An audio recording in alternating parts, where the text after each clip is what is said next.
വനവാസം, വനത്തിലെ ജീവിതം. കാട്ടിലെ താമസത്തിന് ഇന്ന് നല്ല ചെലവാണ്, ഡിമാൻഡുമുണ്ട്. കാശുണ്ടെങ്കിൽ മാത്രം സാധ്യമാകുന്ന ഒന്നാണ്. ശുദ്ധമായ വായുവും ശാന്തമായ അന്തരീക്ഷവും ചേരുമ്പോൾ നമ്മുടെ മനസ്സിനും ശരീരത്തിനും ഉന്മേഷം കൈവരും. ആ ഉന്മേഷം സ്ഥിരമായി ലഭിച്ചാൽ എങ്ങനെയുണ്ടാകും? കാടിന് നടുവിൽ സ്ഥിരതാമസമാക്കിയ ഒരു കുടുംബത്തെ പരിചയപ്പെടാം നമുക്ക്.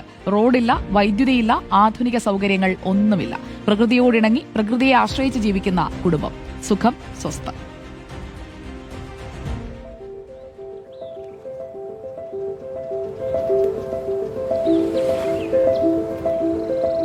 ഇതൊരു യാത്രയാണ്.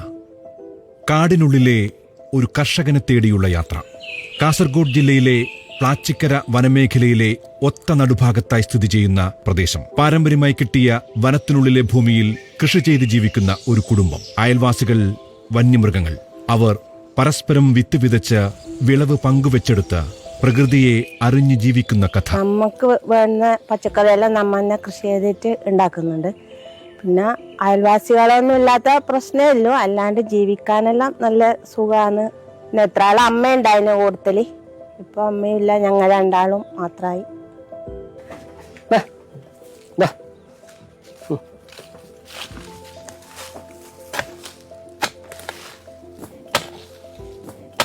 എനിക്കൊരു ജൈവ കർഷകനിൽ അവാർഡ് കിട്ടിയിരുന്നു ആലപ്പുഴയിൽ. ഈ കാപ്പി കൃഷിക്ക് മരപ്പട്ടിയുടെ ശല്യമുണ്ട്, എങ്കിലും ആവശ്യത്തിന് കിട്ടുന്നുണ്ട്. കഴിഞ്ഞ പ്രാവശ്യം വലിയൊരു മലമ്പാമ്പുണ്ടായിരുന്നു ഇവിടെ. അതുപോലെ ഒരു ശംഖുവരൻ കഴിഞ്ഞ ആഴ്ച നമ്മളെ ബെഡിൽ. ഒന്നിനും കൊല്ലാറില്ല, ഒന്നിനും ഉപദ്രവിക്കാറുമില്ല. ശംഖുവരനൊക്കെ ചുള്ളി പുറത്തെറിയാണ് ചെയ്തത്. മഴക്കാലത്ത് നമുക്ക് ഈ വണ്ടിൻ്റെ ശല്യമുണ്ട്. മഴക്കാലത്ത് 6 മാസം ഇത് വലിയ ശല്യക്കാരനാണ്. ഓട്ടറുമ അതിൻ്റെ പേര്. ഇത് 1920 പട്ടയം കിട്ടിയ ഭൂമിയാണ്. അന്ന് ബ്രിട്ടീഷുകാരായിരുന്നു ഇത് വലിച്ചുകൊണ്ടിരുന്നത്. നമ്മൾ അവരുടെ അച്ഛൻ്റെ അച്ഛനൊരു കർഷകനായിരുന്നു. അവർ നാട് നീളെ നടന്ന് കൃഷി ചെയ്യുന്ന, വനം പോലുള്ള കൃഷി ചെയ്യുന്ന ജീവിക്കുന്ന ആളാണ്. അങ്ങനെ ഇവിടെ തട്ടു സ്ഥലം കണ്ട് ഇവിടെ ഇവിടെ ചെറിയ ഷെഡ് കെട്ടി ഇവിടുന്ന് ബാക്കി ദേശങ്ങളിൽ കൃഷിക്ക് പോകുമായിരുന്നു പതിവ്. ബ്രിട്ടീഷുകാർ അച്ഛൻ്റെ അച്ഛന് 1920 തോന്നുന്നു, ശരിക്കും കണക്കറിയില്ല, പട്ടയം കൊടുക്കുന്നത്. ബാക്കി റിസർവേഷൻ പ്രഖ്യാപിക്കുന്നത്. ഈ 16 ഏക്കറിൽ ഏകദേശം എല്ലാ കൃഷിയുണ്ട്. റബ്ബർ, തെങ്ങ്, കവുങ്ങ്, കുരുമുളക്, കശുമാവ്, അതുപോലെ കാപ്പി.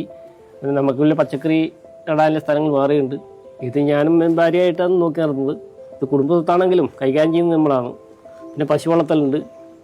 പിന്നെ കാട്ടുമൃഗ ശല്യം ഉണ്ട്, പക്ഷേ അവരുമായിട്ട് നല്ല സൗഹൃദത്തിലാണ് നമ്മൾ. എന്ന് വെച്ചാൽ മൂന്നാം തലമുറ അല്ലേ ഞാൻ.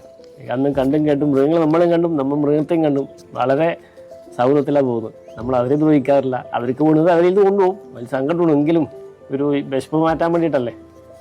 അപ്പോൾ നമ്മൾ 10 ചേമ്പ് പോകണമെങ്കിൽ നമ്മൾ 30 ചേമ്പ് നടും. ബാക്കി അവരെ ഭക്ഷണമായിട്ട് അവർ കൊണ്ടുപോകും. കുരങ്ങിൻ്റെ ശല്യമുണ്ട്, മുള്ളൻ്റെ ശല്യമുണ്ട്, ഏകദേശം എല്ലാ മൃഗങ്ങളും ഉണ്ട്. എനിക്കൊരു മകനാണ്.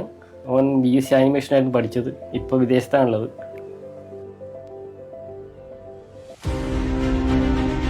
നമ്മുടെ റിപ്പോർട്ടർ ആർമിയുടെ തലവൻ സുധി നാടോടിയുടെ ഒരു ശ്രമമാണ് നമ്മൾ കണ്ടത്. ഇങ്ങനെയൊക്കെയുള്ള ഒരുപാട് ഇടങ്ങൾ നമ്മുടെ ചുറ്റിലുമുണ്ട്. അങ്ങനെയുള്ള കാഴ്ചകൾ പ്രേക്ഷകരിലേക്ക് ഇനി ഞങ്ങൾ